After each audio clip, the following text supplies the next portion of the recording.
Pinaluhod at hinataw sa muka ang nakauniforming pulis na yan ng kapwa pulis. Ang isa pang pulis, hindi lang pinitik sa tenga at ilong, sinikmuraan pa. Sa isa pang video, kita ang tindi ng tinamong pasa sa hita ng mga sinaktang pulis. Ayon sa PNP, nangyari ang pananakit sa barracks ng Regional Mobile Force Battalion 14B sa Lamitan, Basilan noong February 5. Bahagi umano ito ng welcome rights para sa mga bagong destinong pulis sa Basilan. 129 daw ang mga hinazing na pulis sa Basic Internal Security Operations Training. Sabi ng PNP, wala sa mga biktima ang nauwi sa malubhang kondisyon. Bagamat tradisyon na raw ng PNP ang welcome rights para sa mga bagong destinong pulis, ipinagbabawal ang anumang physical contact. Zero tolerance din po ang Philippine National Police kaugnay po ng mga hising sa training at sa mga welcome rights.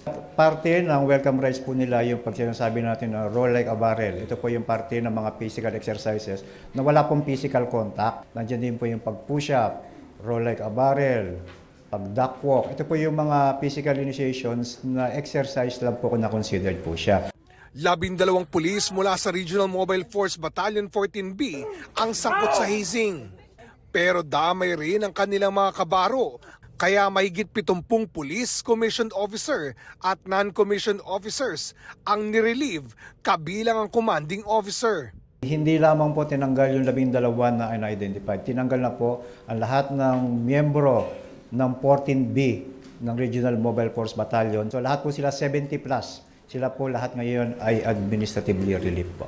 Batay sa impormasyong nakuha ng GMA Regional TV 1 Mindanao, si Police Colonel Joel Estaris ang tinukoy ng PRO-BAR na Force Commander ng Regional Mobile Force Battalion 14B. Sabi ng PNP, posibleng maharap sa kasong administratibo at kriminal ang mga pulis na sangkot sa hazing. Mananagot po ang dapat managot, makakasuhan po ang dapat makasuhan, and rest assured po na maibibigay po natin yung dapat para doon sa mga victims. Sinusubukan namin kunan ng pahayag si Estaris at iba pang sangkot. Nagsasagawa na rin ng sariling imbestigasyon ang NAPOLCOM. Oscar Oida, nagbabalita para sa GMA Integrated News.